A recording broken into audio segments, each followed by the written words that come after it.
legislation, I thought of my response to the region and how I would play a role or should play a role in getting the word out. I knew I didn't want to be preaching to the choir, but I thought it might be nice to provide an opportunity for us to all gather together and just have a little chat. I like to chat. I've chatted with many of you, and some of you I chat with on a daily basis. And for those of you who do not know me, I'm Diane Nana, and I'm the Regional Early Literacy Specialist here at the State Support Team. And I look forward to future chats with all of you. As I thought about the greater congregation in our region, those stakeholders, our families, our staff, the little lives that we're responsible for, and how they're counting on us, I thought about the moral imperative of us just really having that understanding that we really have to get this right. And get it right, not because we have to, but because we want to, and what that's going to mean for the lives of the children and families in our district. So I brought to you here today, Carrie, to start a conversation and allow her to have the opportunity to share her information with us, thoughts that she has and things that she thinks that we need to consider deeply. But before I share a little bit more about her, I want to provide an opportunity to just give some kudos to those who have worked so hard to make this presentation this morning to happen. Susan Singer, our new director at the State Support Team, gave me the go-ahead to advertise this and bring it all together when I shared with her that I thought that it was a need that people might find valuable and be willing to travel far and near for. Also Holly Hall, who helped us this morning, Dan Blickensdorfer from NDESC, who is assisting us with technology. We all know when it works, it's great, and when it doesn't, it's a big hiccup. And also to let you know that we will be recording today. So for those of you who weren't able to bring a team, we will have a link on our website, and we'll probably just send it out directly in a mass email for all of you to be able to access that and use it in staff meetings, leadership meetings, CBTs, whatever you can find. Pieces and parts might be valuable to your continued conversation. And finally, Cheryl Burke, our administrative assistant, who takes all of the information, creates those wonderful flyers, creates the portal for registration, and puts together all the packages that allow you to be able to have at fingertips reach information that you need. So in speaking to that information in those folders, if you'll just look at your folder, I want to share with you a little bit about what we have in there. If you haven't looked through it yet. We have an agenda that is pretty reflective of the PowerPoint that's on the right side. It breaks down the sections of the guidebook that Carrie has chosen to lift and speak to today. There's a connection to the internet on that agenda if you haven't found it yet. And we have the QR code behind the agenda or behind the PowerPoint on the right that allows you to access resources that are, for the most part, ODE resources that you can find on their website, but we put them all together for you through that QR code. The important thing, the restrooms are to the back around the bend. For those of you who need to find them at any point in time. And without further ado, I just want to share with you, we have with us today Carrie Agins, who has devoted her legal practice to the representation of individuals with disabilities. With a primary focus in special education, she has assisted students with a wide variety of diagnoses and ensuring that their needs are met in Ohio's public schools. Carrie has been repeatedly named the top 2.5% of Ohio's young attorneys and was profiled in Ohio's Super Lawyers Rising Star. She is very committed to this work is very interested in this being a dialogue of exchange and not just a presentation. As I continue to talk with her, we speak to the fact that this is not just compliance, obviously, but a moral imperative. And so it's that passion and that information and that energy that we bring to you here this morning. And I'm just going to let her share a little bit of her story before she begins her presentation. And we hope you find it valuable and sit back and enjoy. Thank you. It should be on. Thank you. I'm a bit of a wanderer, so I am probably going to pull this. I'm also not used to carrying around a microphone like I'm a celebrity. So if I start going like this, just give me the motion. I come to the world of dyslexia from a private place. My brother grew up dyslexic and undiagnosed, which was a challenge back in the 80s when we were going through elementary school. Dyslexia wasn't really widely recognized. Reading disabilities were sometimes treated as a lack of attention, which he may have also suffered from. And there really weren't a lot of strategies that we had at that time to remediate or intervene when a student was struggling to learn how to read. He also came up through a system that had started to embrace reading strategies that didn't include explicit instruction in phonics or phonemic awareness. So he never learned the code, and he would spend his entire academic career battling that, and probably also some inattention. His daughter also has dyslexia, although a much more mild form, thank goodness. And by the time we recognized it in her, both the school and we knew better, and we did better, and she did better. Over the course of the 23 years that I have been in special education, probably 50% of my clients are students with disabilities. Many of them have hired me to advocate on their behalf in their school districts to secure a reading program and a reading intervention that would move them forward. For this law, special ed was the gatekeeper to intervention. We did some RTI. Usually what that meant is we said again what we said in the classroom again, maybe louder, maybe in a smaller group, but we did it over. Didn't always change the intervention. We didn't always figure out what part of reading was the student struggling with. Which of those 5 core essential areas of reading was the student not understanding? We didn't tailor our intervention to that.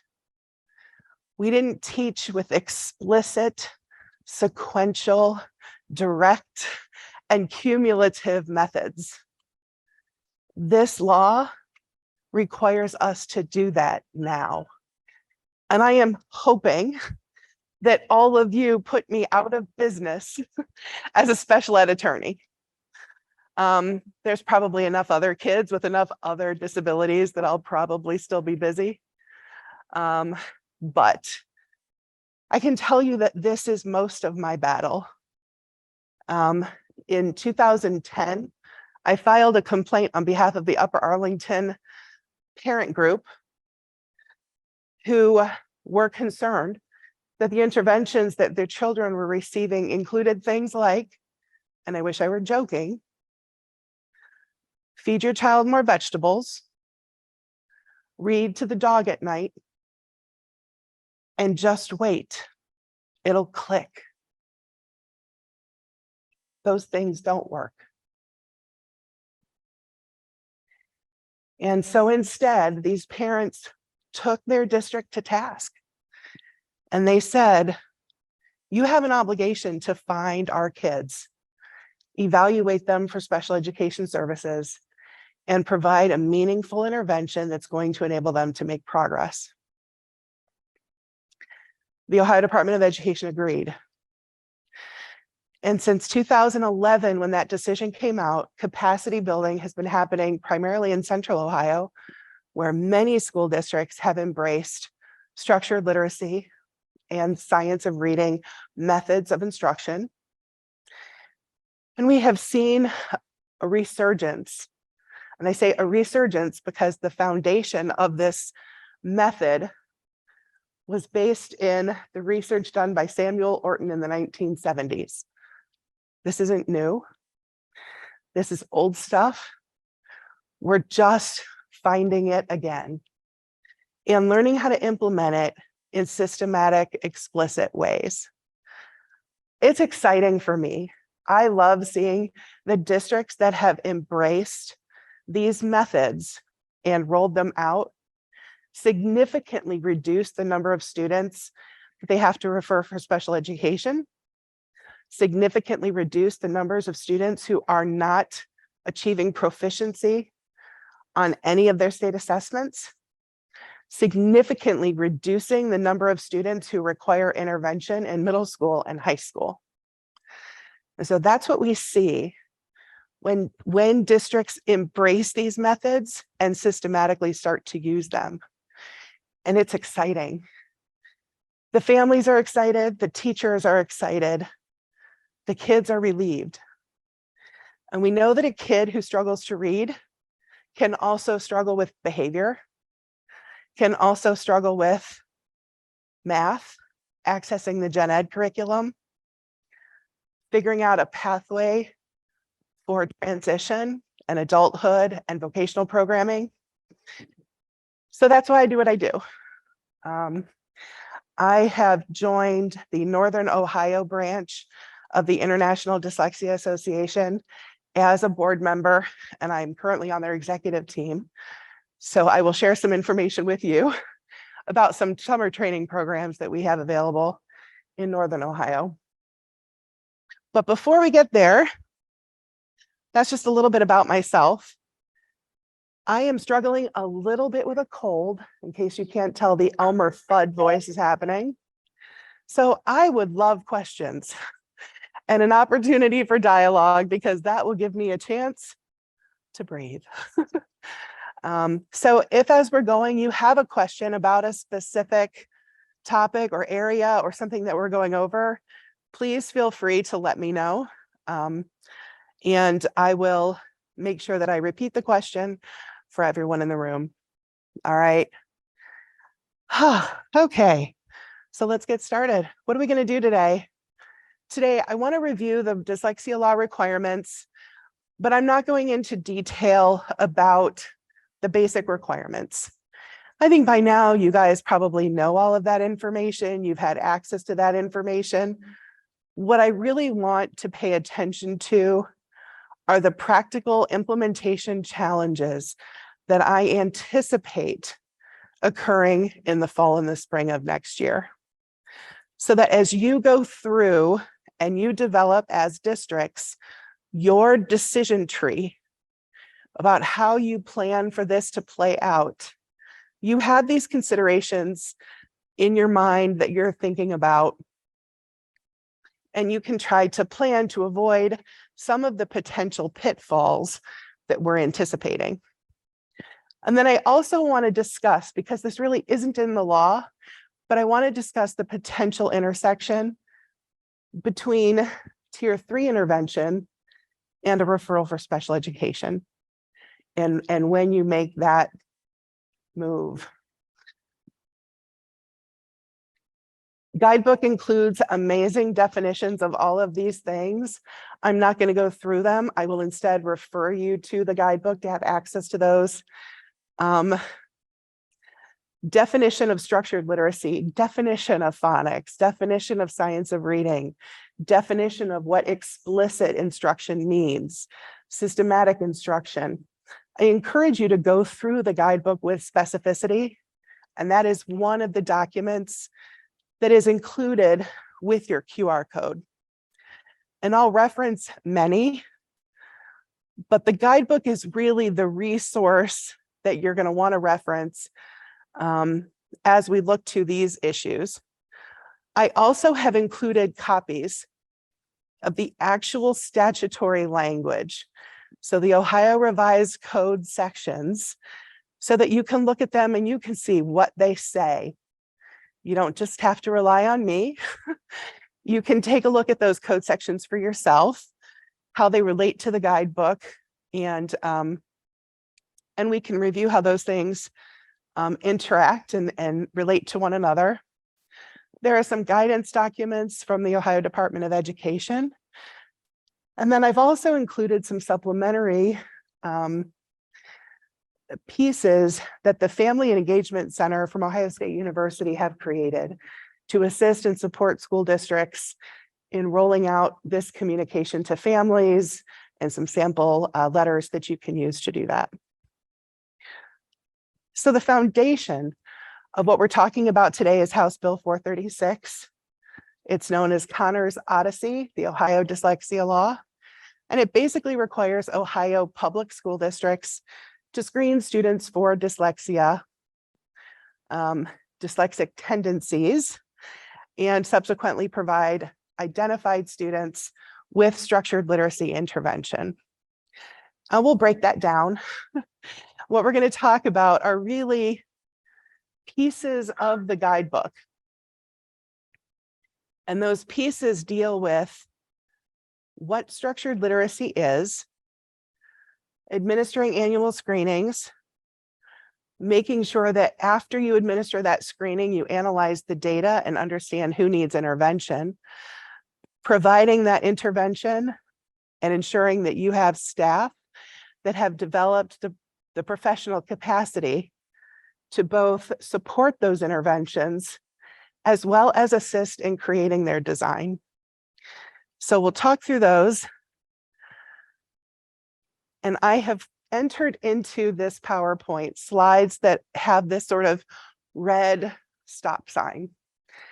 And these are the slides that I hope will help you identify particular areas of concern or potential pitfalls in your district as you go through this planning process. And we'll talk through suggestions of what you should be considering, what you may want to do. I would encourage districts who have been through this process or who have encountered some pitfalls of their own as they start to roll out these kinds of interventions to share their experiences. I know because Diane was telling me that we do have people here that have started this process, that are working through these interventions, and that have experienced some bumps in the road themselves. So please feel free to share what you've experienced so that we can learn from each other. All right. I'm going to put this down here. I'm going to hope it works.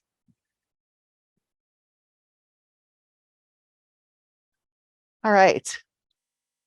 The first thing we're going to start with, best practices in literacy. Is this still picking up? Okay, great.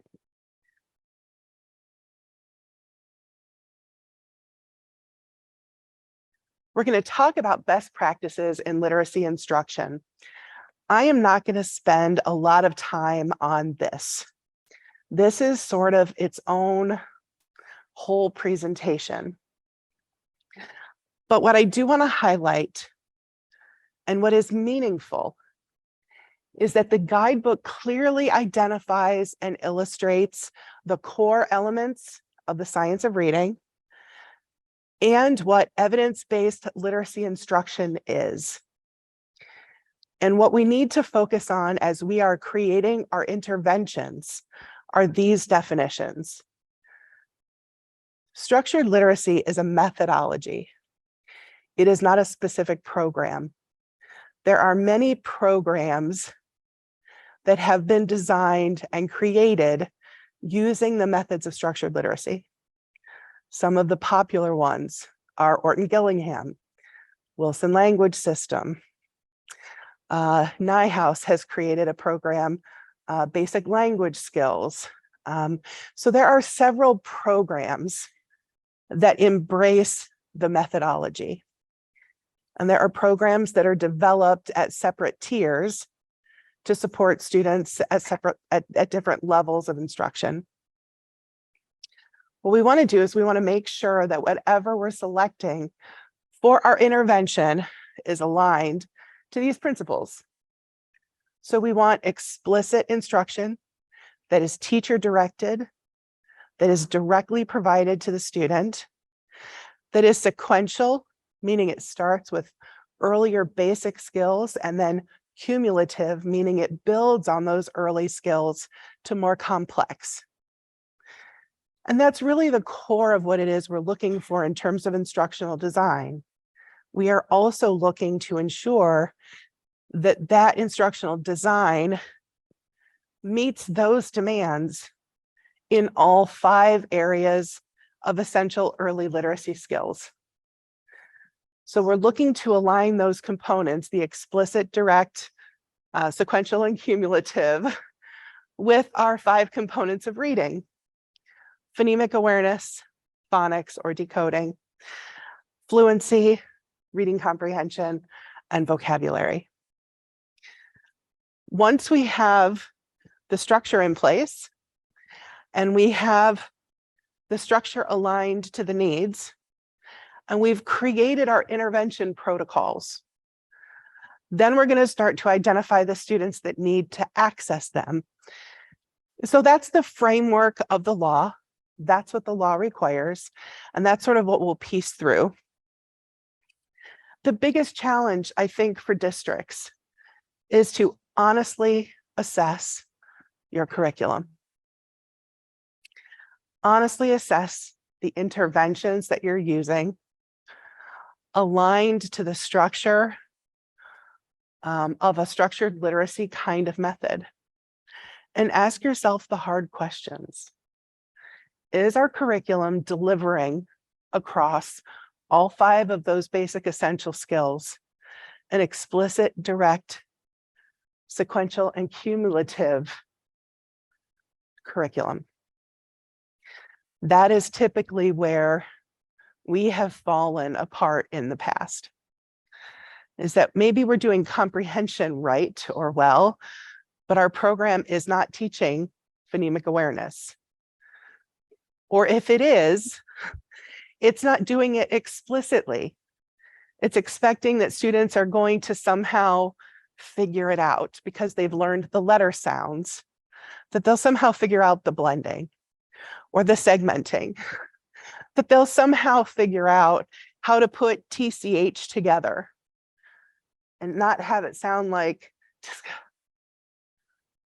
We have to teach explicitly those things. As a tool, the Lorain County ESC has developed a tool for that process. I would encourage you, if you don't have a tool that you're currently using to kind of analyze, to reach out to them for some support. I'm not sure what their collaboration has been with the SSTs or other ESCs. I just had a meeting with someone in the Lorain County ESC and they shared that with me. And it was impressive, it was helpful.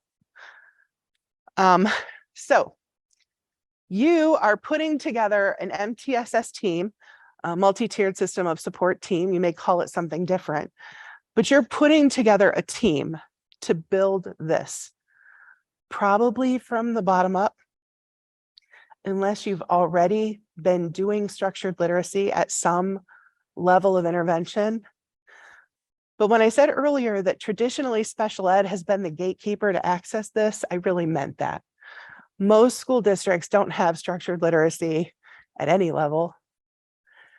And the ones that do typically have it only as a tier 3 intervention. So building this capacity is new, it's difficult, it's different, but it's necessary.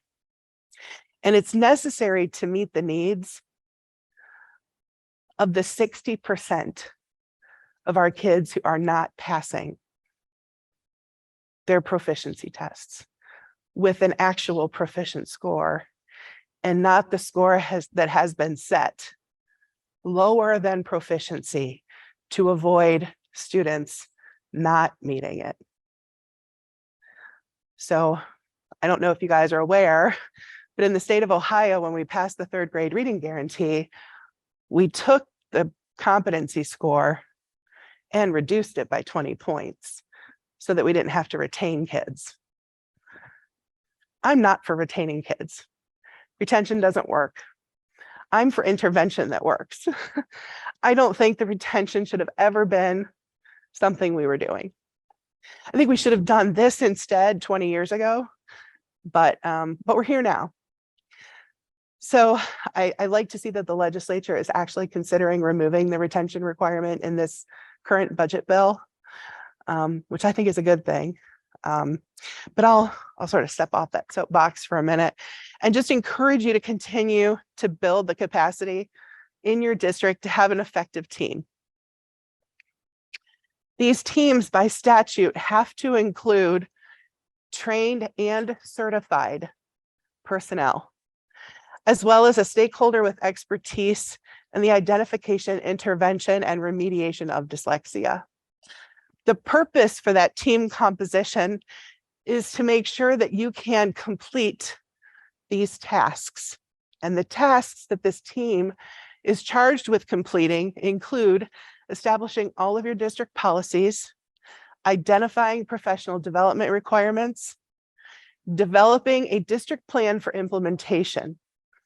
And that plan for implementation should include an identification of your screeners at tier 1 and your diagnostic assessment at tier 2, how you're going to communicate with parents, how you're going to intervene and what those guidelines are going to look like, how you're going to take, aggregate or disaggregate and review student level data and building level data and district level data, and how you're going to provide support, how you're going to build building level leadership teams, how you're going to figure out whether it's all working, and then how you're going to revise what is or isn't effective and efficient. So this team is charged with very specific scope of work, and it's detailed. And we'll talk about the details as we move through today. And we've already hit our first pitfall. And the first pitfall, an area of concern that I have, is with districts' capacity to have a certified person on their team. There is a lack of certified personnel in Ohio. And the word certified has a specific definition. Certified means certified in a structured literacy program as defined by the dyslexia law. I included the code section so that you could see what that meant. It is not a suggestion. It does not say trained or certified. It says trained and certified. And the reason it says and certified is because those are the individuals that can properly assess whether or not your curriculum meets the requirements of structured literacy. They've had that in-depth training. They've had a practicum.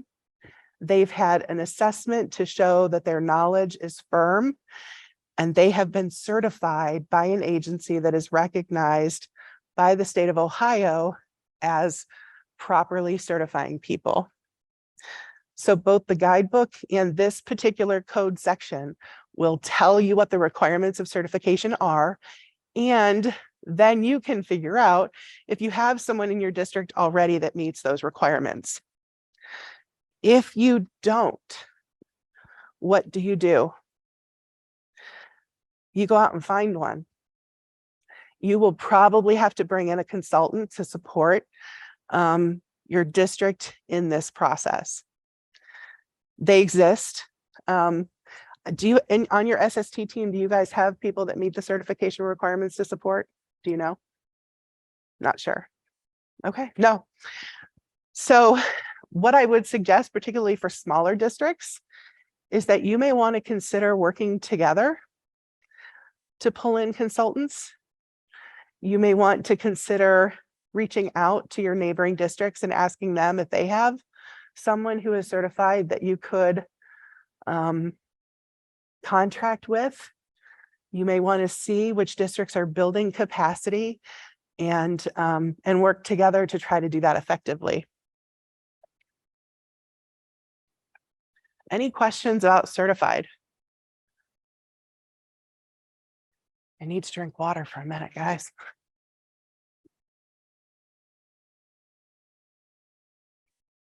All right. So,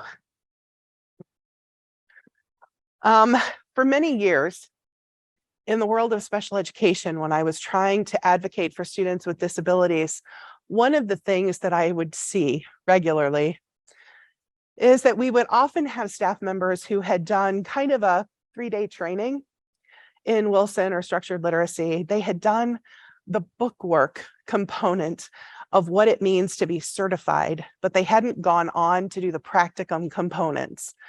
The definition of certification under Ohio law requires the practicum component. So that's something you're going to want to look at critically. If you have people in your districts who have been known as someone who is certified, you're going to want to make sure that there's an actual certification from the governing entity of the program that they went through. Additional professional development, and I think this is really where districts are, this is one where you guys are probably already checking the box. Under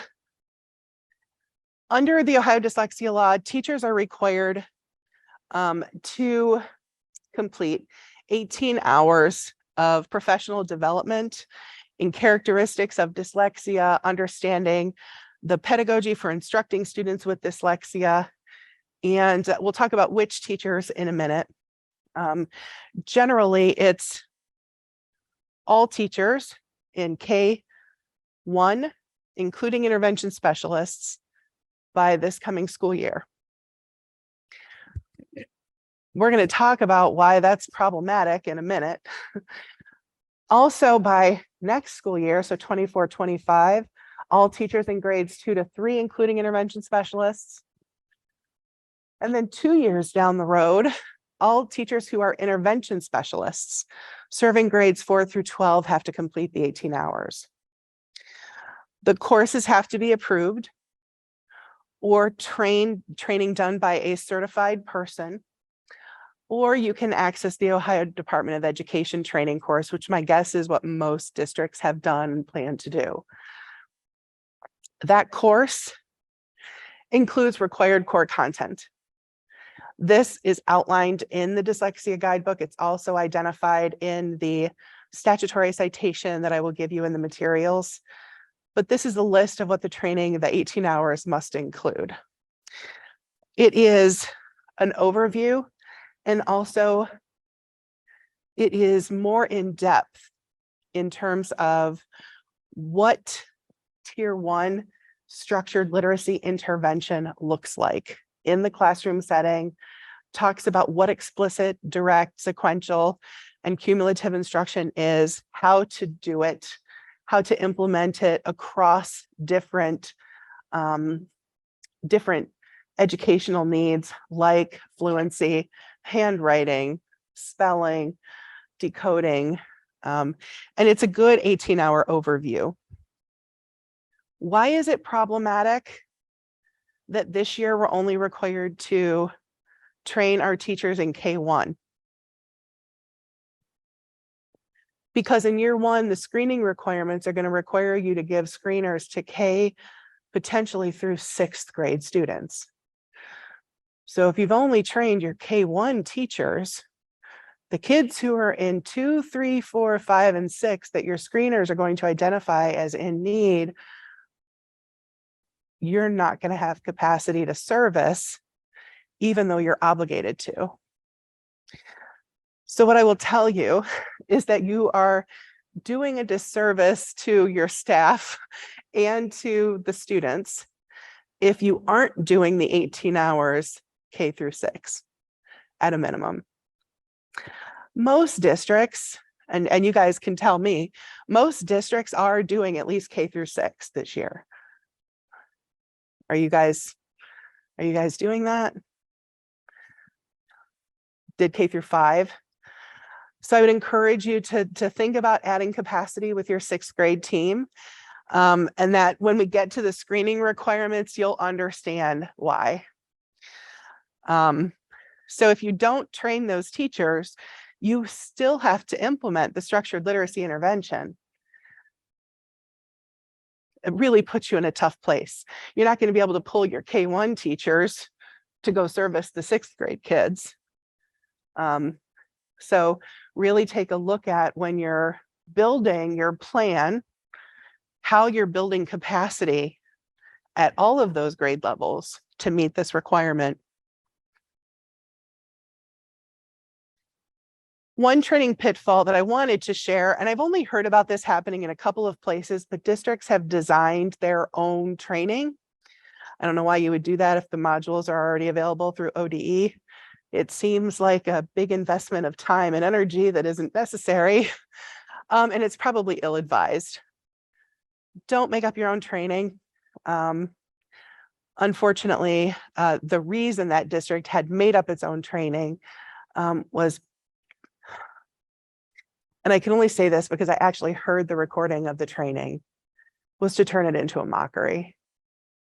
And I'm not going to call out which district it was. It was certainly not a district in this area, but it was a game. And it's not going to service their district well. I'm all for funny training. I'm not by nature a funny person. I enjoy humor, but there were some ill-timed jokes at the expense of students and families that became public and was very embarrassing. So just remember that the training, if you develop your own, has to be done by someone who is certified and has to follow all of the required areas that are outlined by the statute. I also want to give you guys a heads up. Parents are very knowledgeable. Parents of kids with dyslexia are following this like dogs with a bone. They have fought for a long time for these services. I did a training last night for parents. It was a virtual training. I had 861 people registered for a virtual training. I had over 500 people actually attend.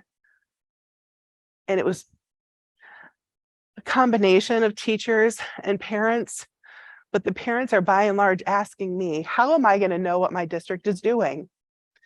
And the answer is, make a public records request. They're going to be asking, what are you doing?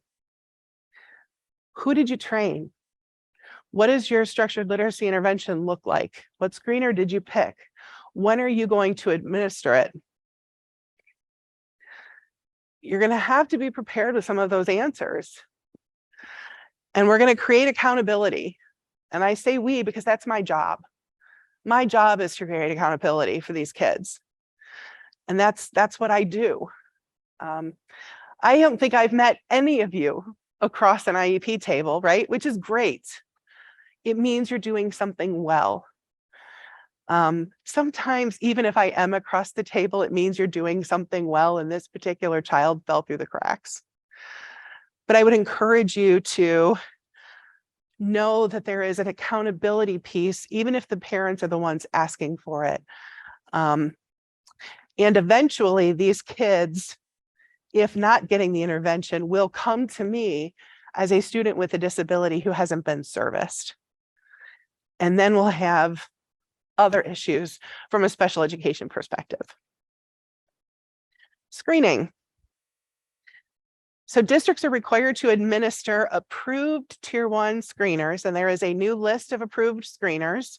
The new list is attached to your materials through the QR code. It's been out since about March. Most of you have probably already looked at that list, wondered if what you'd been using was on it, discovered that it was not, and are trying to work with vendors to rebuild your screening process. But the individuals who are required to be screened next school year include all students in grades K through 3. Again, why we would only train teachers in K1 is beyond me. All students grade K through 3, and any student in grades 4 through 6 if a parent asks, or if a teacher requests with parent approval, and any transfer student in grades K through 6. So you'll have to have a plan for what screener you've selected, when it will be administered at each of those grade levels, who is going to administer it, who's been trained to administer it, who is going to pull and review the data, and then what your decision tree is going to look like based on the results of the data. In subsequent years, the list of students decreases because the hope is that we've already caught them. I am going to encourage you, though, beyond the scope of this law, that if you have students who are on a RIMP, that you also give them this screener. Because most of them are on a RIMP because they can't read the words on the page effectively or efficiently. And that is likely to be a need for intervention in structured literacy. So if we want to see kids coming off of RIMPs, we probably want to do this screener for all of those kids and really try to identify at the core where the foundational literacy skill is for each of those kids and apply the intervention. Yes, question.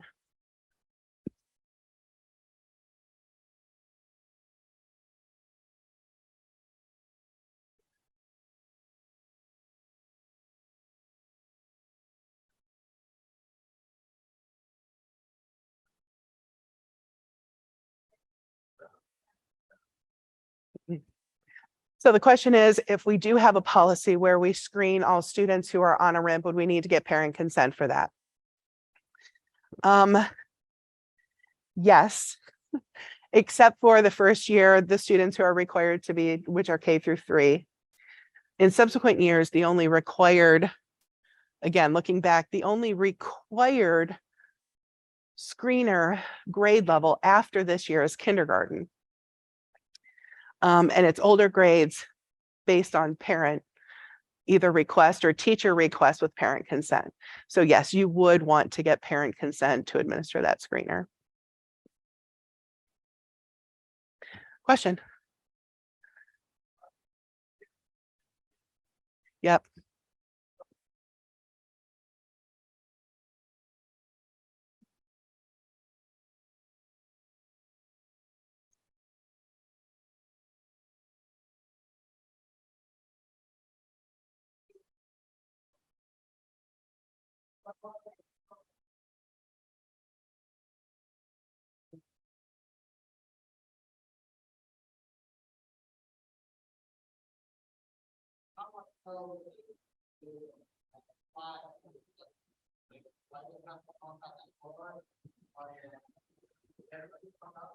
Okay. Are you talking about just to transfer students on the second question? Any student, any screener. Okay. So the questions are, number one, if we have a transient district, and do we have to screen all kids coming in K through 6? Today, the answer is yes, except there is a review occurring that if the student comes in with documentation that they've received a required screener, that you can review that in lieu of doing an additional screener. The next question was, how do I know based on the results of the screener whether or not a student has dyslexia characteristics? And the answer is based on the cut score of the publisher identifying at-risk kids. So the test that you select as a district will have its own cut scores. Those are the cut scores you are required to use. You don't set your own. It's whatever the screener you have selected sets the cut score for at risk at. And any student who is at risk or below is entitled to intervention.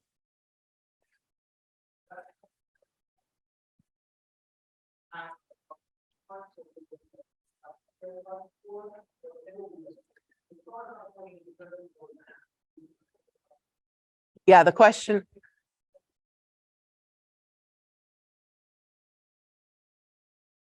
Yeah, so the question is, if you guys didn't hear, are we getting like a special dyslexia cut score, or do we just use their publisher cut score? You use the publisher cut score. And this is where we all have a big gut check, because we know that's going to be 40% of our kids. This is a lot of kids. You guys know, based on the data that you've been collecting, what your numbers might look like next year. And it tells you two things. And the biggest thing it tells you is you have a tier 1 core reading curriculum problem. Only 20% of your kids should be getting flagged. And the reason they're getting flagged is because your core reading curriculum does not include phonemic awareness and phonics. I hate to be the bearer of bad news, but that's it. Yeah, I will repeat that. If you have more than 20% of your kids getting flagged, you have a core reading curriculum problem. And the problem is that your core reading curriculum is not addressing phonemic awareness and phonics in an explicit, direct, sequential, cumulative method. You are going to spend all of your time intervening out of a bad reading curriculum.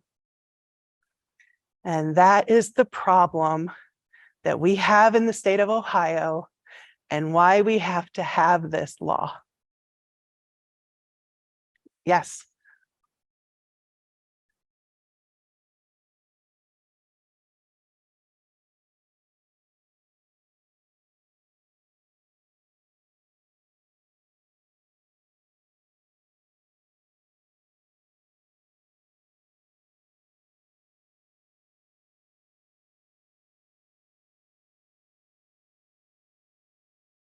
Mm-hmm.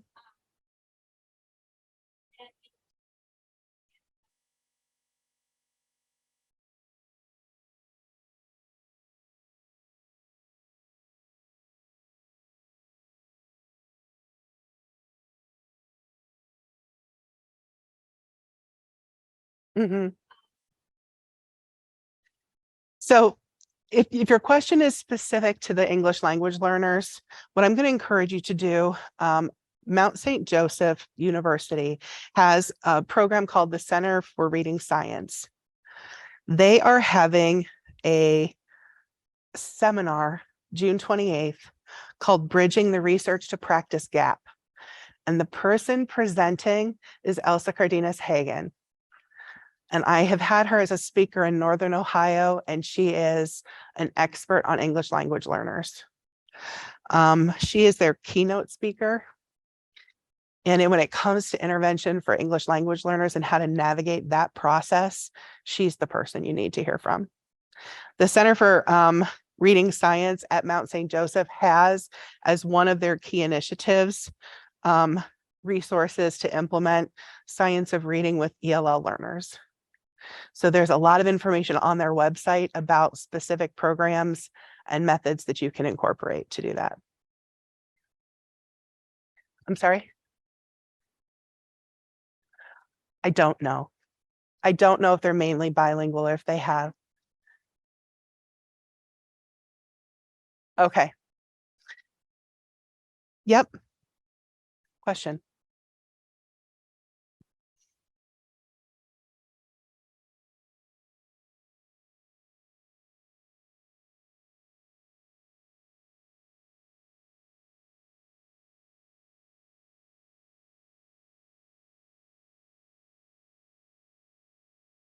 Not currently. So the question is, we have a large population of students who have other sorts of developmental or language-based disabilities. Are there any exceptions to the screening requirements for those students? And I will tell you, not now. Those screening requirements and the intervention requirements are still there. The intervention, however, may need to be modified to be developmentally appropriate. I do encourage all districts to include an SLP and a school psychologist on their MTSS teams to address issues like this. I recognize that the way that this law was written is a little clunky when it comes to addressing students with significant disabilities. And my guess is there will be revisions to include those kinds of decisions that we're going to have to make on an ongoing basis as we start to roll this out. Some districts that are challenged in doing this already have started to identify ways of grouping students to still give them access to the science of reading and structured literacy in an environment that groups similarly situated students and modifying the instruction to their developmental level. But it is another layer of consideration in your decision tree that you're going to have to think about as you figure out how do we address the needs of all of our learners within this construct. Other questions? So I think as you guys are considering the screeners that you're looking at, I would encourage you to look at screeners that really do piece apart and break apart some of that data, that disaggregates data and allows you to take a look at phonemic awareness, phonics, fluency, reading comprehension separately. You might want to really talk to your vendors about how to run reports at a district level, at a teacher level, at a building level that can piece apart those things. So for example, your MAP, your STAR rating assessments, those global assessments are not in the approved list of screeners. There are some special assessments that those companies publish that may be, but the global one that you're used to is not there. The reason it's not there is because at K1, the test reads it to the kid. You're not getting an accurate reading score for decoding because the test is read to them. You may be getting a score about comprehension, listening comprehension, but you're not really getting a reading score. That's why it's not approved. So you really want to work with your vendors to find out how are they reporting the data so you can analyze it. How do you run those quality reports and try to disaggregate your student level data so that you can analyze it and then properly identify which students need which intervention in which of the 5 basic reading skills. And that's really what you're trying to do when you look at that data from your tier 1 screener.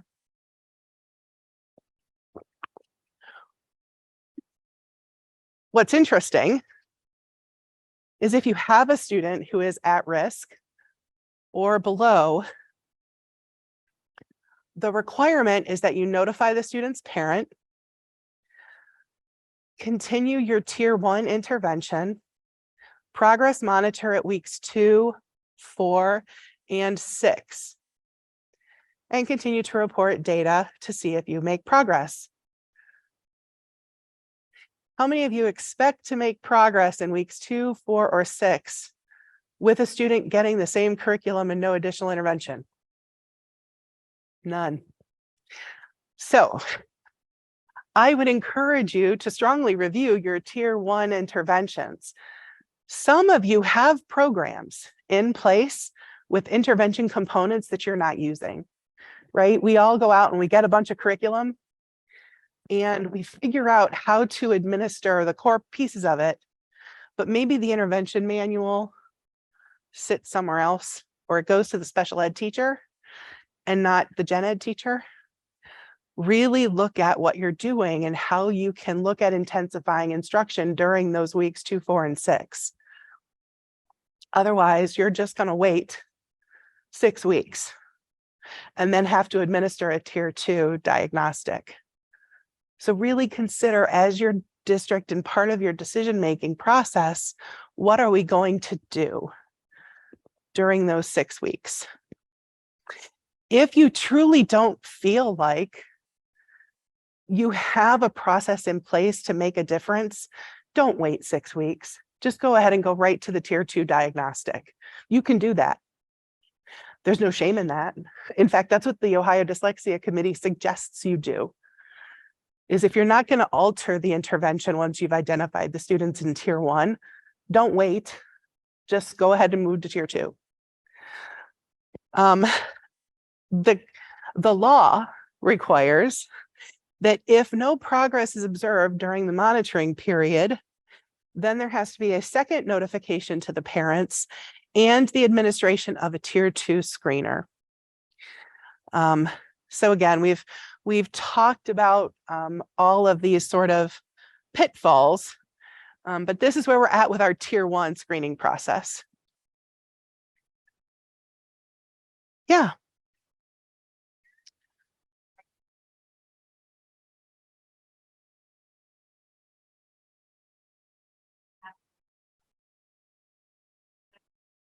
I have an answer. You're talking about a question for English language learners progress or progress generally? Good.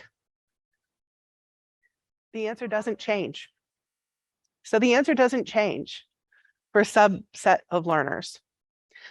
Progress, and there's not a definition when we're talking about tier 1 progress, but there is a definition later in the materials about how much progress is meaningful for tier 2. And what I will tell you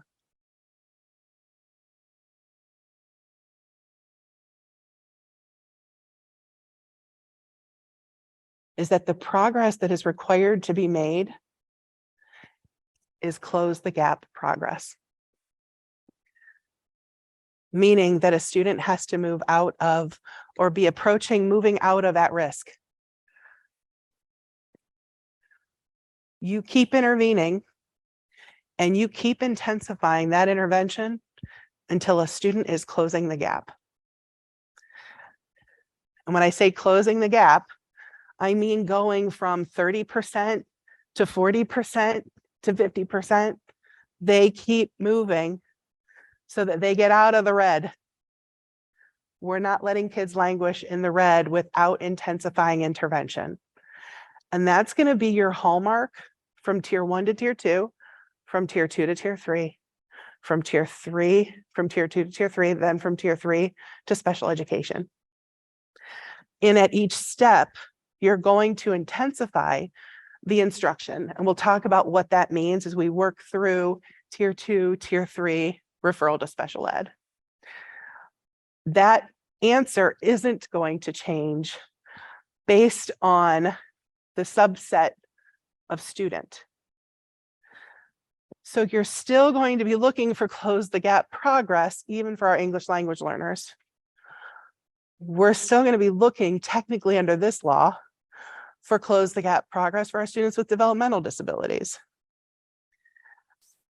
And at some point, we're going to find a referral, at least for those students, the students with developmental disabilities, to special education.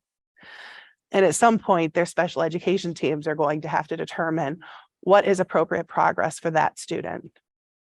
But when you have a student with average intelligence and dyslexia, close the gap progress is what is expected. Yes.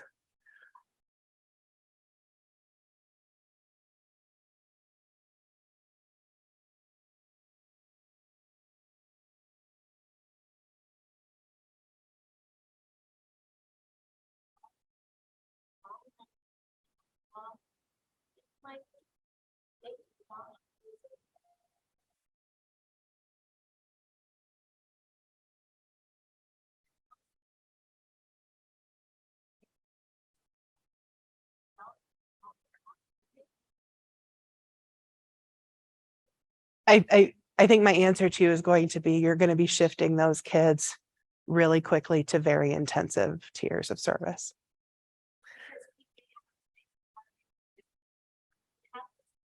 Yep.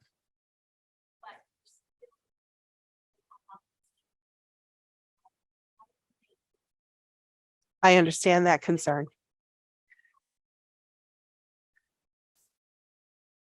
Right. I would agree with you. There's not a lot of research out there to help you with that.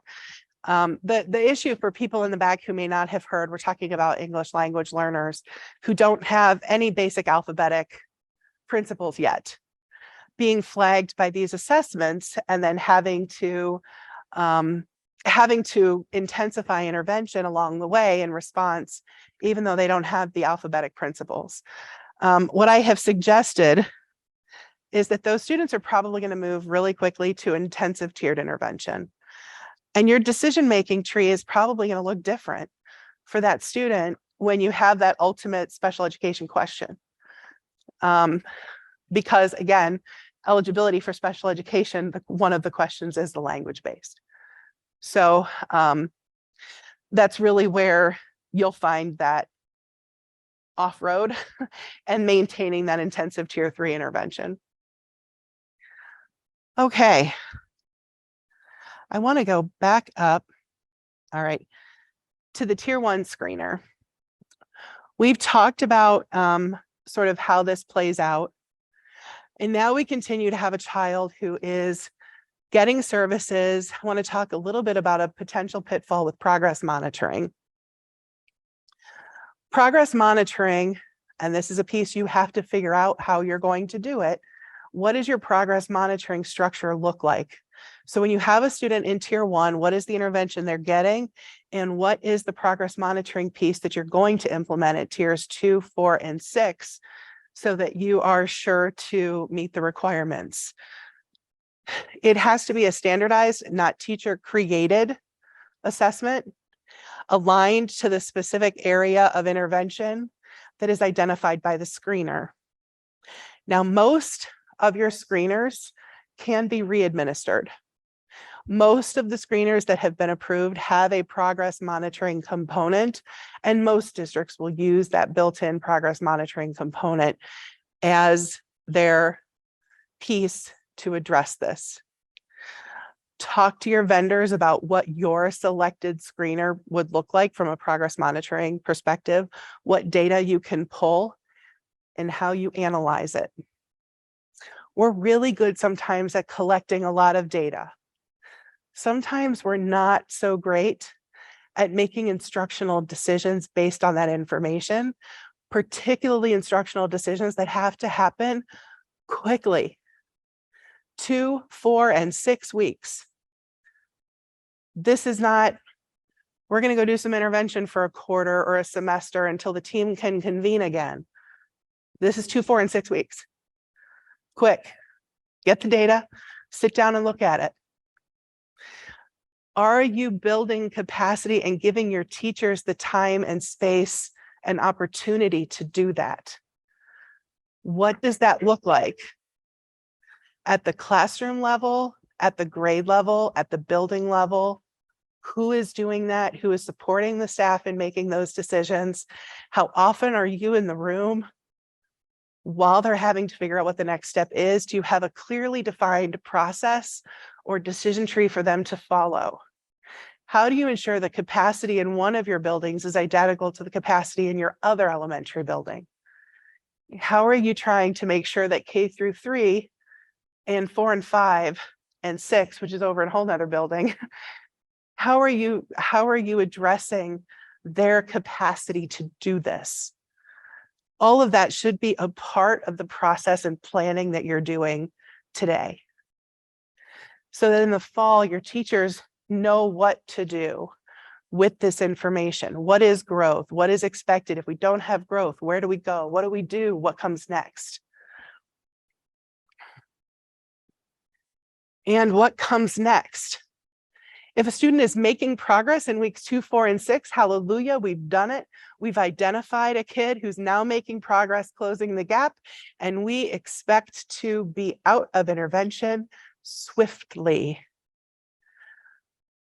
Or in weeks 2, 4, and 6, we identify students that continue to have needs in these areas, are not making close the gap progress, and we need to move to tier 2, and we're going to administer our tier 2 intervention-based diagnostic assessment. Who knows what that is? Who has one already? It could be the past for phonemic awareness. What about for fluency? Dibbles? Good.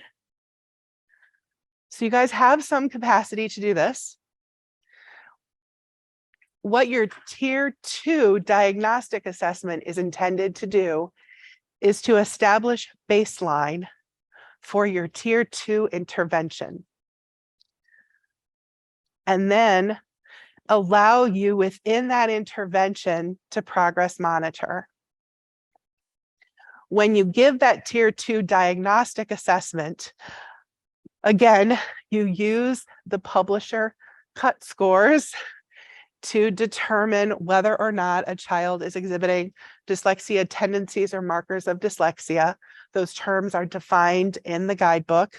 I've given you citations so that you have an opportunity to really dig in as a team, figure out what that means in light of the diagnostic screener that you have selected. If tier 2 screeners show a risk of dyslexia, then the student is to receive, quote, effective structured literacy instruction. That's like the angels sing when I hear that. That's like my world. I love it. Effective structured literacy intervention. And so those terms are all defined in the guidebook, and I'm not going to reconstitute them for you here. What is really important for you to do is to sit down with the person on your team who is certified, look at those definitions, look at your tier 2 diagnostic, and figure out what that means for your district. The Ohio Department of Education and the Ohio legislature was very clear to not put out a list of approved programs because they believe in local control. And as much as I hate to say it, that means you guys have to figure it out.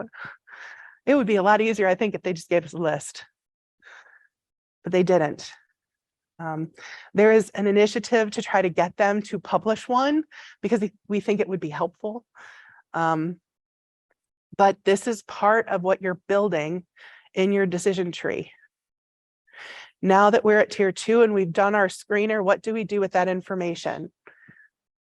What does the data tell us? And what are the scores we're going to use to then create within our tier 2 structure the right intervention for each student? This happens at the very latest in week 6. If the student is not showing progress in week 6, then this happens. So it might be week 7, week 8.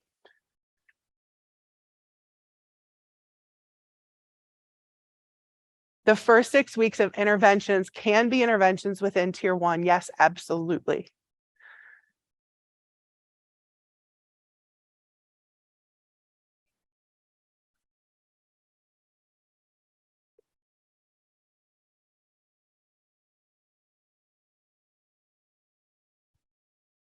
So the question is, the team determines markers of dyslexia. What I will tell you is that the guidebook has given you a definition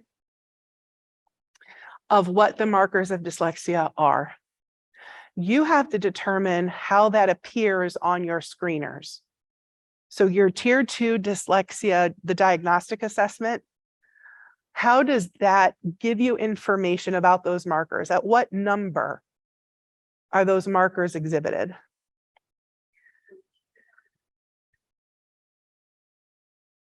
Well, no, you have to use the cut scores from the publisher to determine at risk in those areas.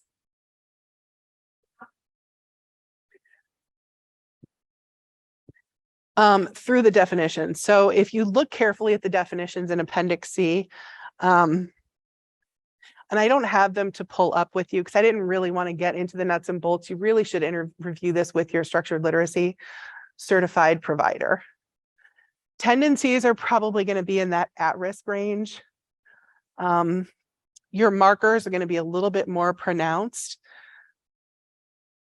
The difficulty that you are going to have, though, and again, this is kind of why this is all in red, is that if you are not making progress in Tier 1, the student need is going to worsen, and they're going to have markers even if they started with tendencies. And from a practical implementation perspective, there's probably not going to be a big difference.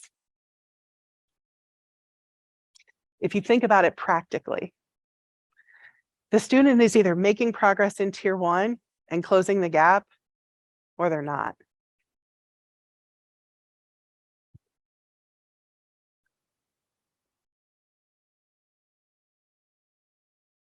Yeah, so what you should have is you should have a decision tree as a district that kind of gives and is from that big MTSS structured team that gives guidelines at the building and the grade level. It's up to the district to decide who makes the ultimate decision. I would encourage you to use your team structures to do that so that you've got multiple perspectives at the table. Question?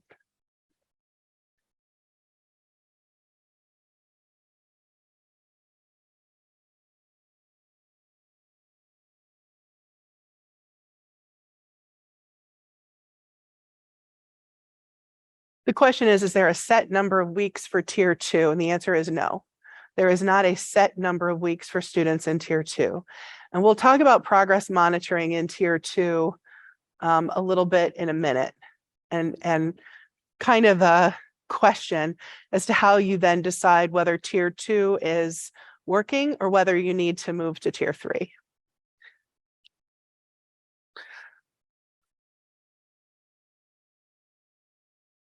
A couple of things. The guidebook committee actually recommends that the universal screeners be done more frequently than one time. The guidebook committee suggests you use your screeners 3 times a year. That is not a legal requirement, it's a best practice. The guidebook committee also suggests that progress monitoring should include all indicators of the 5 essential areas of reading. And when we're asking the question, how much progress is enough? Again, it's not clearly defined in the law, but there is language in the guidebook that is illustrative, and we'll talk about that. We've talked about your decision tree and what it should include, and I think in terms of this Tier 2 screening problem, really what we're talking about is the pitfall of moving from Tier 1 to Tier 2, trying to find concrete markers for that to occur that will capture the students that need that more intensive intervention.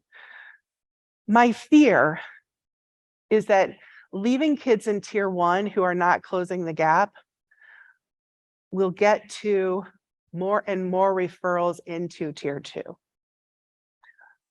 I would move quicker to Tier 2 and slower to Tier 3.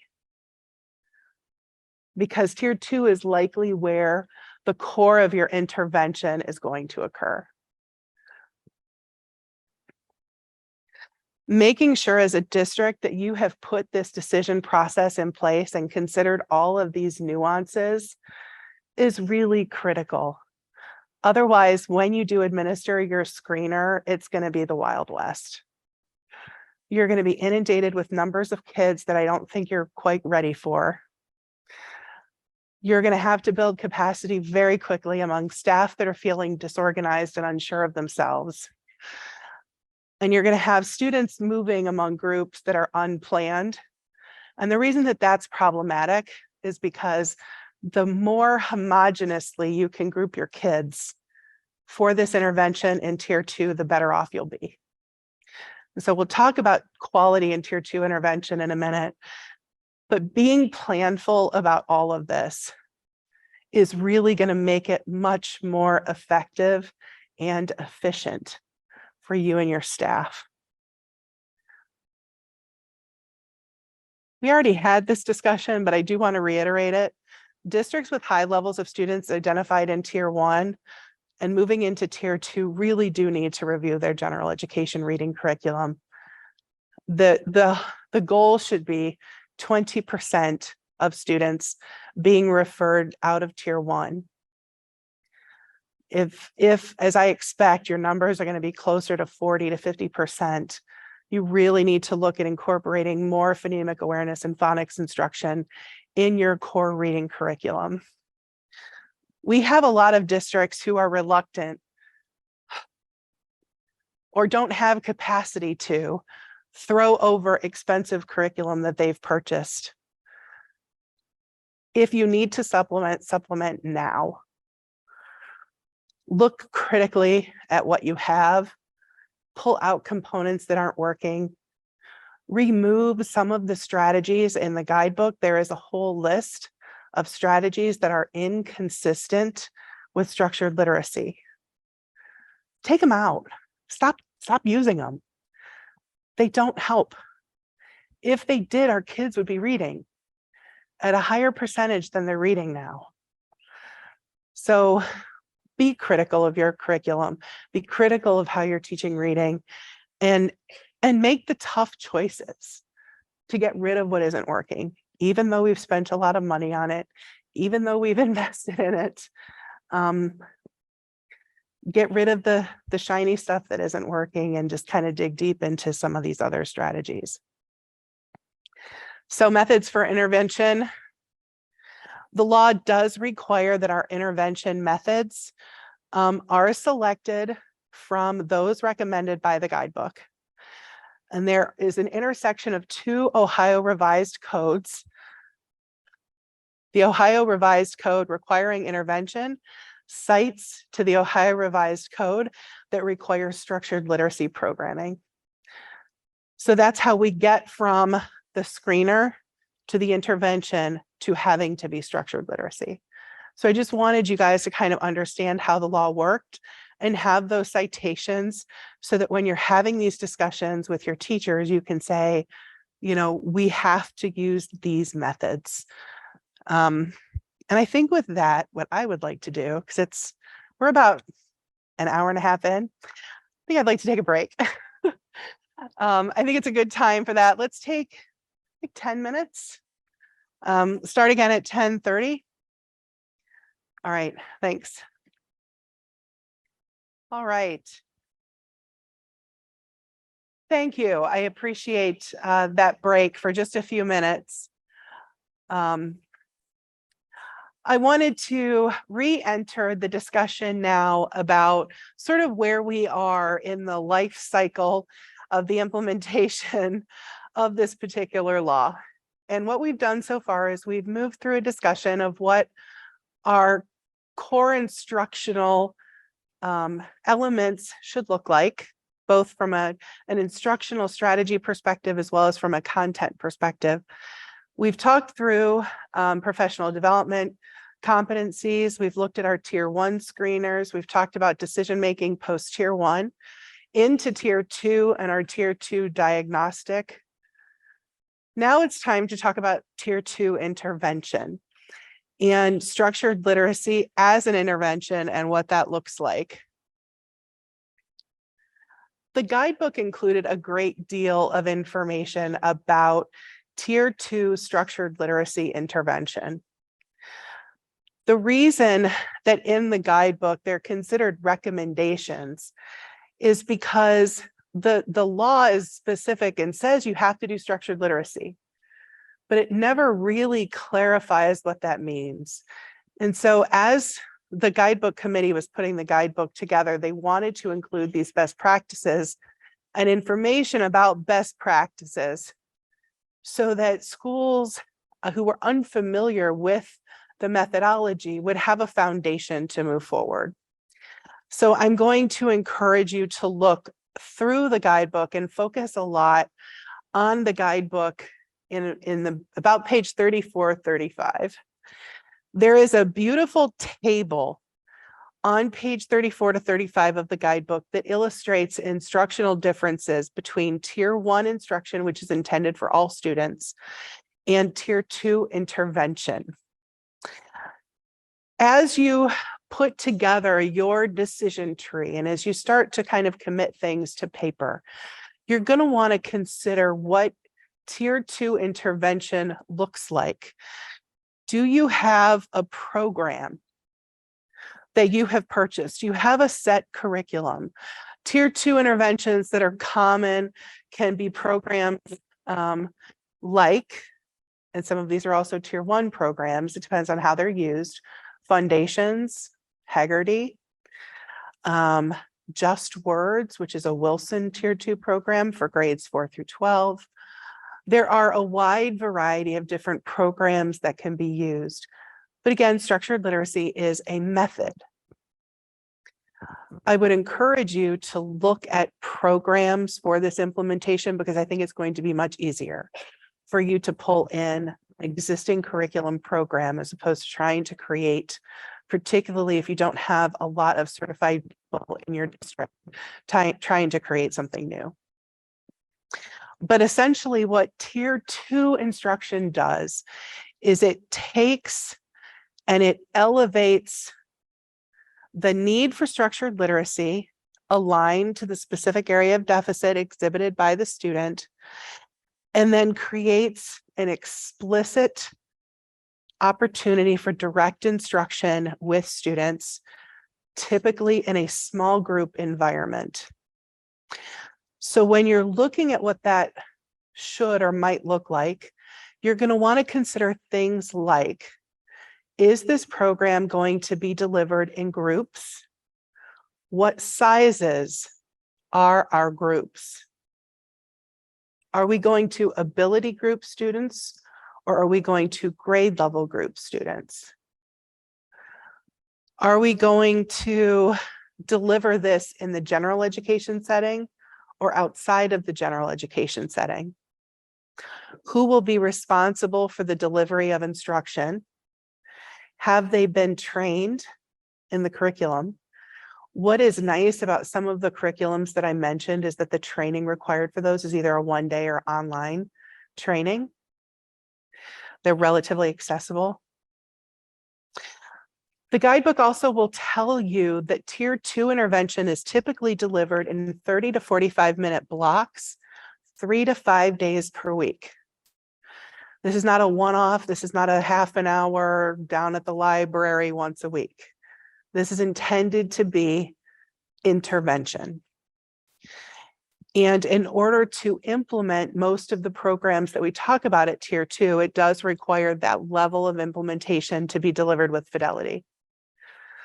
And when we talk about fidelity, I'm talking about the conditions under which the program was proven to be effective in the research that we use to show its effectiveness. So if we take a quality program that's intended to be implemented 3 45-minute blocks a week, and instead we do it in 1/2 hour, we have completely ruined the research conditions under which it was shown to be effective, and we've killed the program.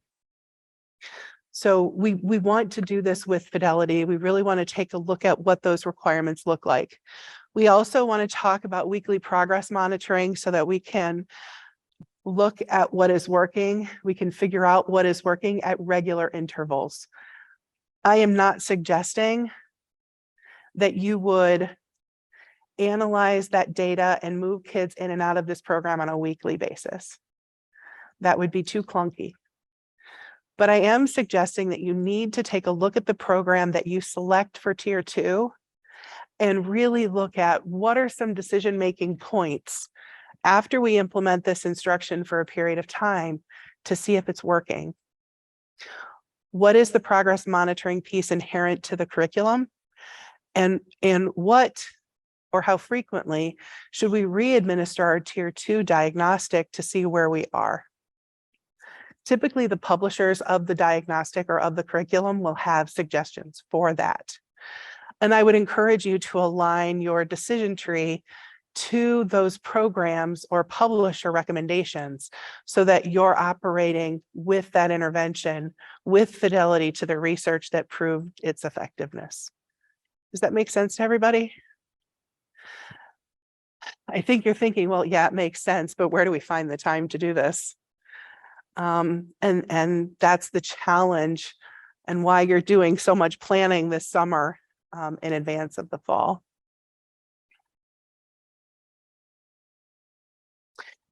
I want to reiterate again, Tier 2 interventions must be structured literacy. And I put up here, this is not business as usual. This is not, we're going to take whatever program we have and we're going to call it structured literacy.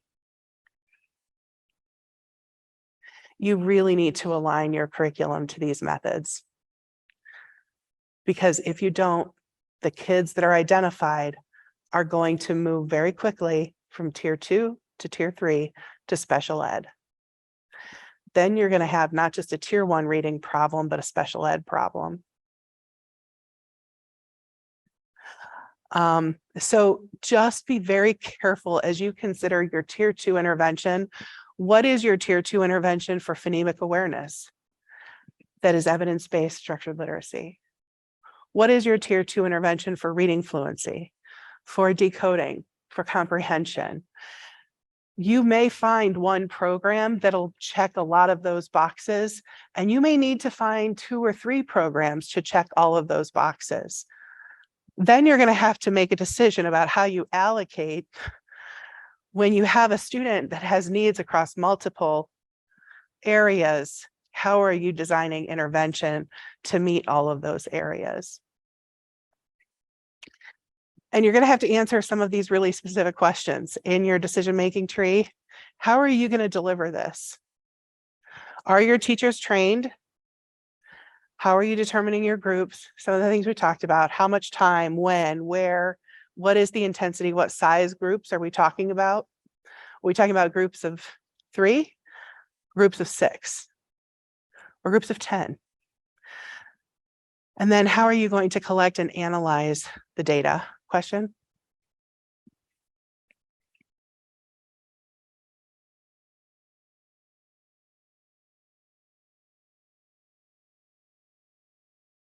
So the question is, if you have a student who is flagged in multiple areas, are you looking at 30 minutes of intervention every day in each of those areas? And what I will tell you is that depends. That's going to depend on the Tier 2 intervention program that you select, what the implementation suggestions are, and which of the boxes that program checks. So for example, something like Wilson Just Words, and I'm going to use this as an example because I'm familiar with it. It's a Tier 2 intervention program for grades 4 through 12. It includes phonics, fluency, encoding, some comprehension. You could probably use it as your Tier 2 for multiple reasons. And that would be 45 minutes, 3 days a week. So you wouldn't have to select multiple interventions. But if you have one program that you're using for phonemic awareness and another program that you're using for decoding and encoding, then you might need to figure out how to balance the intervention needs in both of those areas. That's going to be based on your district model. So that's something you guys have to figure out. All right. So I also wanted to reiterate here that the phrase that the guidebook uses, when I said close the gap progress, the phrase the guidebook uses is catching up to grade level expectations and standards at an accelerated rate. So that's the how much progress is enough progress as defined by the guidebook.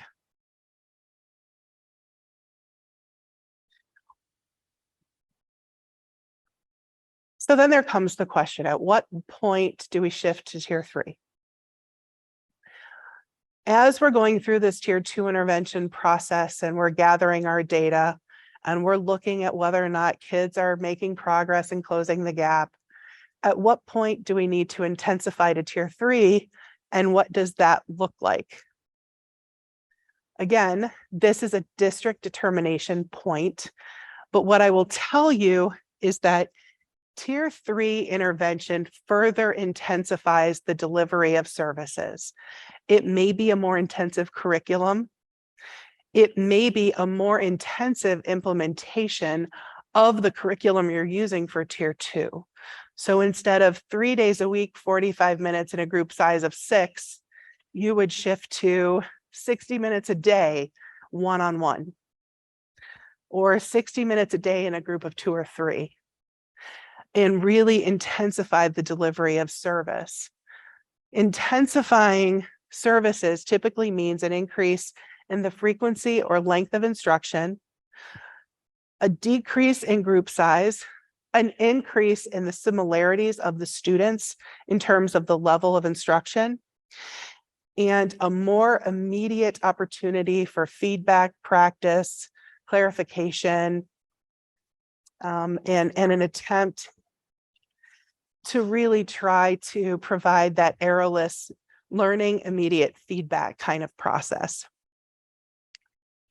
The shift to tier 3 should continue to include structured literacy, and will probably include structured literacy in ways that you've tended to think about it in the past, like a full Wilson program, an Orton-Gillingham program. You may also intensify intervention based on the certification of the person delivering it.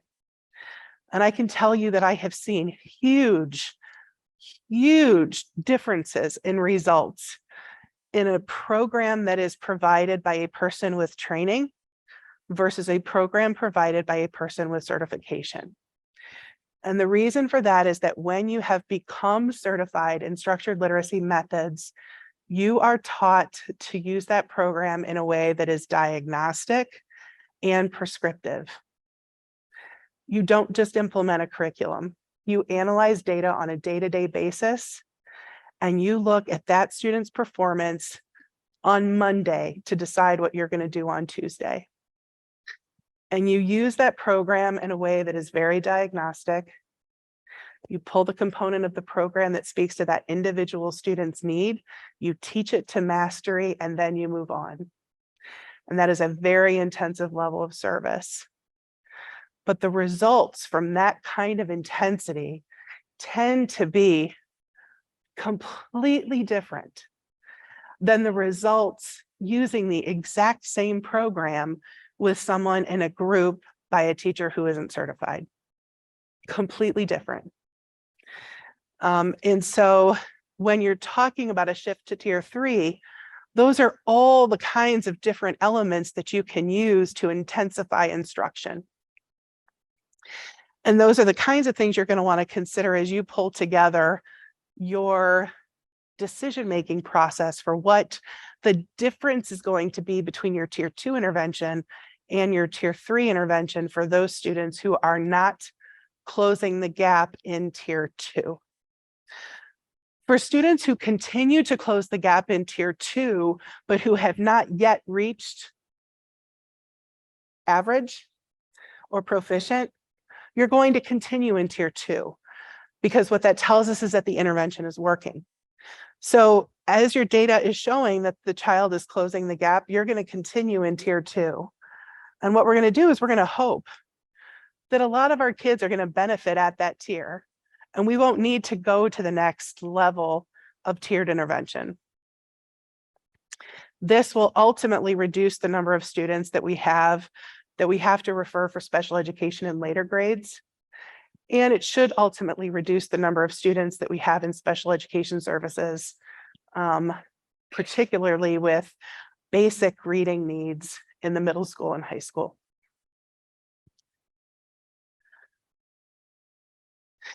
So some questions as you're making your decisions, you're going to want to consider: what data are you going to use to determine whether or not a student is progressing in tier 2 or whether they need to go to tier 3? How are you going to alter your tier 3 intervention to be more intensive? And ultimately, do you have certified people who can really support the delivery of this intervention. So I know at the very beginning, I started talking about certified people being on your MTSS team to help you understand what structured literacy is and how to put together your plan. We also need certified structured literacy providers in the trenches.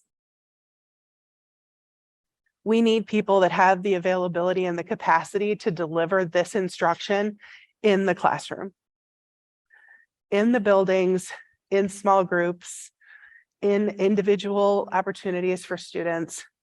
And I have districts that have created positions, literacy specialists, and that's all they do. All they do is these groups, this intervention all day. They're not assigned to a classroom. They're not assigned as a special ed teacher to push in, although they might maybe 1 or 2 periods of the day. But most of the time, districts are using their certified personnel to deliver this very intensive, individualized service. Okay, so how does Tier 3 differ from special education? Right now, it really doesn't usually. I've kind of talked about access to structured literacy coming in through special ed until today, and that's really true. I am not aware of students who are getting Tier 3 structured literacy intervention without being on an IEP. But that doesn't have to be the case. In the guidebook, there's a lot of information that says, like, if the student gets into Tier 3 and you are still finding that they are not responding to that instruction, there may be additional reasons why, and you may need to refer for special education in order to figure out what. And I will tell you, the profile of the student that usually occurs is a student who has an underlying language disability. So they've had the intervention for decoding and phonics. They've gotten the phonemic awareness. They're still struggling with language. They usually have an underlying speech need or some other kind of developmental disability or some attention deficit issues or other health impairment that would lead to the need for specially designed instruction. The student can access specially designed instruction and Tier 3 interventions. Tier 3 can come in through gen ed or through special ed on their IEP. And so what I want you to do is you kind of think through, well, where are we making our referral to special ed? That's going to be unique to your district.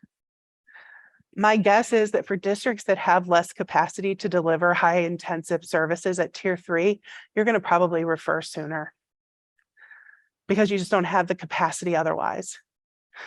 For students who have capacity in gen ed at Tier 3, you're probably going to refer a little later because you have an opportunity to really engage in a response to intervention process that is meaningful.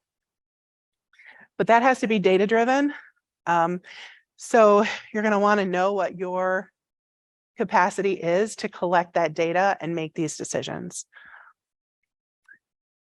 The guidebook has certain elements that they have highlighted in terms of when a referral for special education should be considered. Some of the things we've already talked about, but this is kind of a checklist.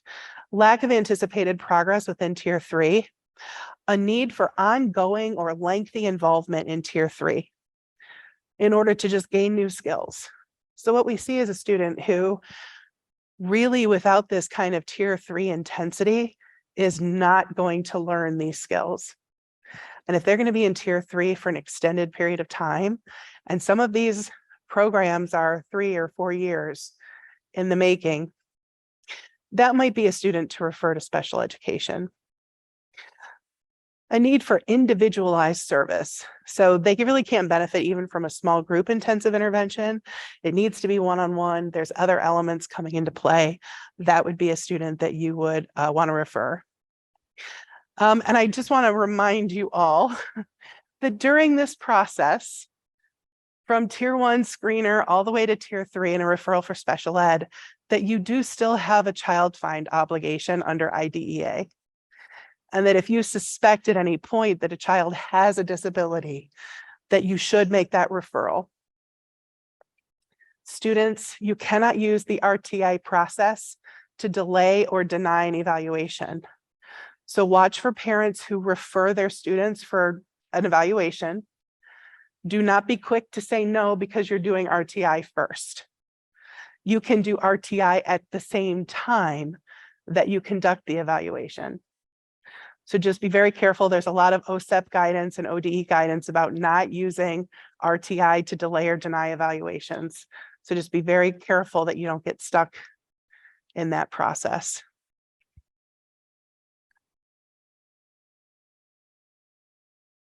Some additional considerations. We now have a good idea of what we're going to do for our kids in grades K through 6. What about our older kids that didn't have the benefit of any of this and are still not accurately reading or fluently reading? What are we going to do for those kids? The dyslexia law may not reach this far, but I think, Diane, you may have said it best. There's kind of a moral imperative here. If we know better, do we need to do better at all grade levels? Do we need to really look at our students, particularly students on IEPs in middle school and high school, who are still identified as in need of basic reading skills, and look at how we're providing their intervention and build capacity to do it the right way? I make a very nice living advocating for appropriate dyslexia services for students who have been failed by their districts, who have not been taught to learn how to read, who are in 10th grade, reading at a 3rd grade level with average intelligence because they have never been taught phonics. Please do not be one of those districts. Please don't let those kids sit there when you know what to do, when you know how to do better. Look critically at what you're doing. And if the goals and objectives are the same, and their standard scores on their decoding are still in the 70s, and their IQ is at 100, give them this intervention. This is what they need. And anything less than that is not going to be faith. So please do not forget our older kids who have not had the benefit of this early intervention, and carefully consider how you get this to them. Even if it means hiring someone who you need to contract with to provide the service, I guarantee you it will be cheaper than a due process hearing and having to do it anyway. English language learners, we've talked a lot about those kids today. We have to align their structured literacy intervention. And I think it's a really interesting struggle that you guys are dealing with in terms of students that don't have even an alphabetic foundation, where the foundation of their language is not an alphabet. That's a real struggle. I admire all of the effort that you guys have put into trying to design solutions for them. I can tell that it's something that you've really put a concerted amount of time into doing. I don't know that I have the answer as a lawyer, but I will help you get to whoever you need if I have the authority or power to do it. And I also want to encourage you not to forget about our twice exceptional kids who are gifted and dyslexic. They mask really well. They learn how to hide in the classroom, and they're the kids when the screener comes back that you go, that has got to be wrong. Not this kid. This kid's smart. Most dyslexics are really smart. Their brains think differently. They process the visual image of a letter differently.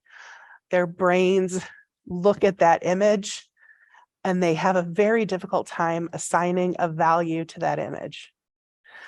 But they are otherwise really bright. So let's not lose sight of our gifted kids. Trust the screeners. Also know if you have a kid who is consistently kind of just skirting, at the low levels, sort of always at that low, give them a little boost and see if that can help. We talked a little bit about how this protocol applies to other students with disabilities. Again, right now, there is no exception in the law for students with other disabilities. I anticipate, again, that that's going to be probably one of the first changes that are made, or they will create an opt-out on the IEPs like they have for the third grade reading guarantee and all of the other assessments. I will also tell you, though, that research has told us that structured literacy intervention, if adapted for developmental needs, can be very helpful in teaching those students the code and the foundations of reading. And even students with lower than average IQ can benefit from the intervention. So be careful as to how quickly you might think that this intervention may not work for those kids.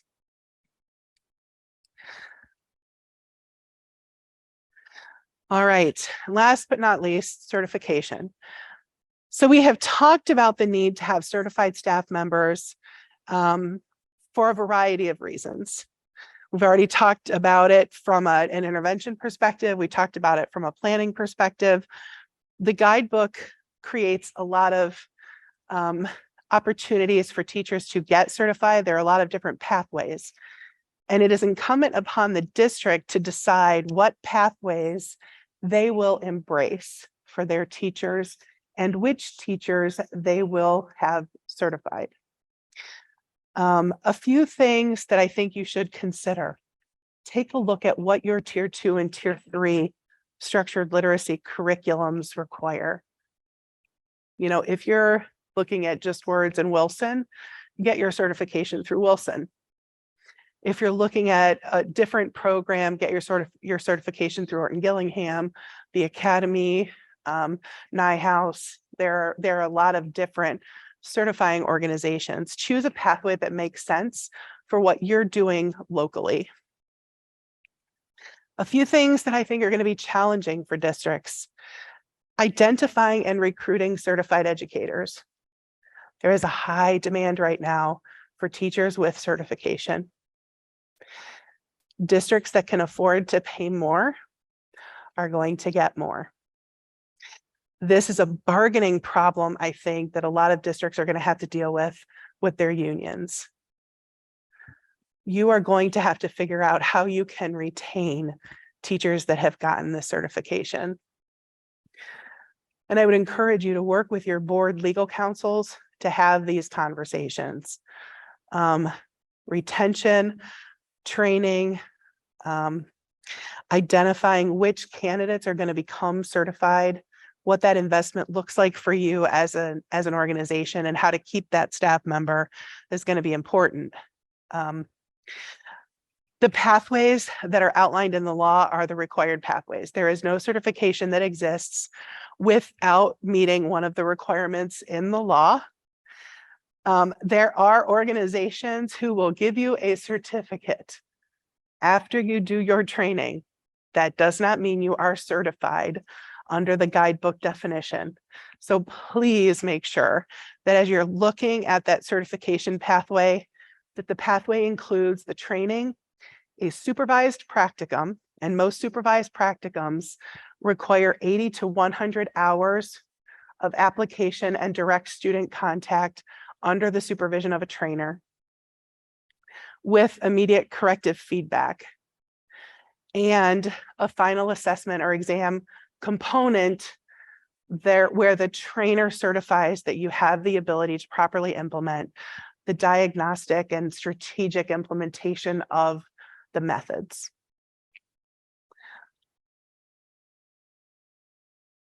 So again, who are you planning to train and certify? What capacity are you hoping to build with your certification and your staff? Look at the practicum requirements. That often takes a year to complete. So to get a person certified, it typically takes 1 year of training and practicum experience for them to receive their certification. There are also levels of certification. So you may want to start building your capacity to become advanced certified or to become a certified trainer of other certified people. Those are few and far between in Ohio. I think there are 2 people certified in Wilson to train other people, QIs or master level OG. People are the only people that can train in OG. So you may want to consider building your capacity. That's actually what the Olentangy School District did in Central Ohio. They started a training program, they hired a trainer, and they built it from the ground up. They're the only public school that is a certified Orton Gillingham training program in the country. So it's possible. It requires vision, it requires commitment, but it is possible to build that. I would also encourage you, because you are smaller districts, to really consider creating a consortium of people who are certified, who can become trainers and work together to make this happen regionally for your districts. I know a lot of times we do this for vocational programming, or we do it for programming for students with autism. We can do it for this too. And sometimes sharing those resources makes a lot of sense if you're a small rural district. All right, the attachments that are included in your materials, this is the list. So when you pull up that QR code, what you're going to get are PDFs of the guidebook, several Ohio Revised Code statute citations. Again, so you have the actual law.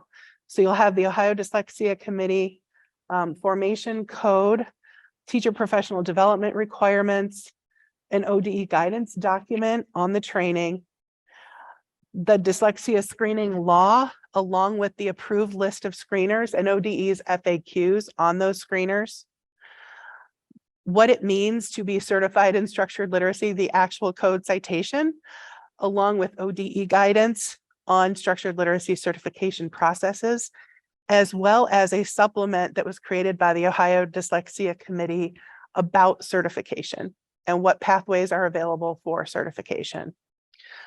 Also included, the Ohio Department of Education Dyslexia Intervention and Support FAQ.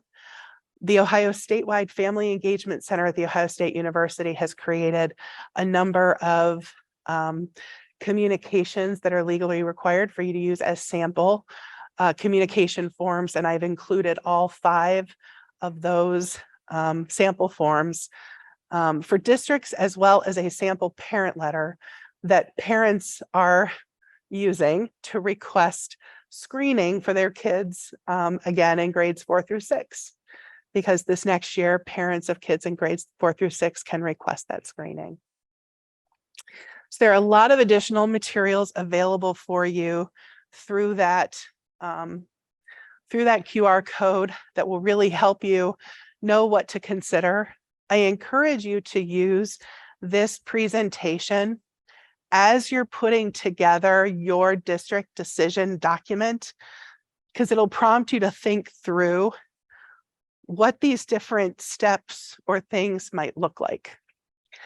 I don't have answers for you. Each district has to come up with these answers on their own. I would encourage you, if you have some districts that you feel like are partners in this process, or that may be a little further along, that you reach out to them to talk about what they're doing, what they're using. If you don't feel like you have districts locally, feel free to reach out to me and I'll give you the names of districts who are doing this and doing it well. Some of them include Upper Arlington, which is the district 11 years ago I actually had to sue to get to do anything. They have become a district that is known for their dyslexia programming now. They really took to heart the decision, and they started certifying teachers. They certified teachers K through 5, all intervention specialists that service students with reading disabilities. They implement Foundations as a tier 1 reading program, starting in kindergarten. They have both Wilson and Orton Gillingham for tier 2 and tier 3 interventions. Students on IEPs receive one-on-one intervention in OG or Wilson. Within the first 3 years of them implementing this programming, their special education referrals went from about 30% of their students to 2 at the elementary level. Not 2%, 2 kids were newly identified in 1 year because they have the intervention. Those numbers have since stabilized and become a bit more consistent. They now have about 10%, which I think if you guys were to take a look at some of your numbers, you probably have more than 10% of your kids being identified with reading disabilities. But that's what we're seeing in districts like Upper Arlington and Olentangy, districts like Pickerington, which is a smaller district, Rocky River in Ohio, Northern Ohio, Kirtland Local Schools, another small district, who are implementing these strategies systematically. They're working. And so I encourage you to do the same. It feels daunting. I know I've hit you with a lot of information, a lot of things to consider. And I've done that because I really want you to just be ready. I want this to work. I want it to work for the kids, but I also want it to work for the teachers. I want this to be a process that everyone is comfortable with. And come the fall, the more planning you can do today, the better your staff will be prepared to really understand what is expected of them, understand how to navigate from this screener all the way through tier 3 and what they're supposed to do. It'll make your lives a lot easier if in the trenches they have a clear understanding of what questions they should be answering and how they should be doing this. So I wanted to leave time for questions. I appreciate the questions I've had along the way, but also want to open it up for any more questions that you might have now. Yeah.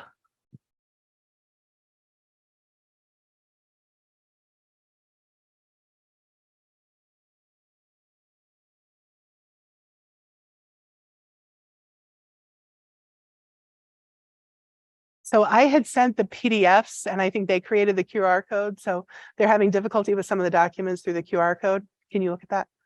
They'll look at that and send it back out.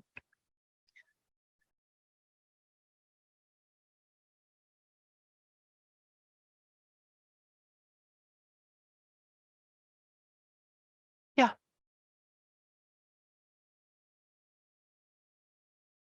Yeah.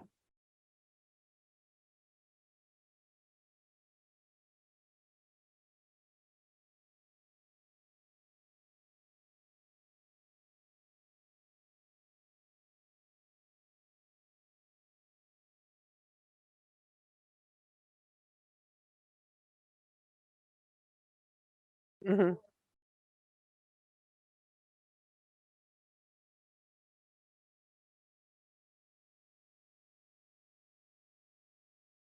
Yeah.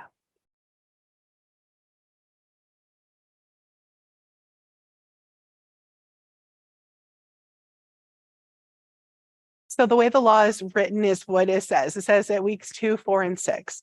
I would tell you that if you have partial weeks that you should probably look at like 5 instructional days being a week, not necessarily, the week of December 15th that only includes 2 days. So I would look at that as 5 instructional days. Certainly for students who end up missing 2 weeks because they're out with COVID or they broke their arm or there's a family vacation, we wouldn't consider that a week of intervention. There's room for practical considerations as you implement those timelines. Other questions? All right, well, I will stay and answer a couple of individual questions if you have those. I really appreciate you welcoming me today. Thank you for inviting me. And feel free to reach out. I do have a slide with my email address and phone number. I will tell you that email is the best way to reach me. I am never in my office long enough to actually get a phone call. So email is going to be the best way to reach me. If you have specific questions, you can feel free to reach out and I will respond as I'm able to. Thank you.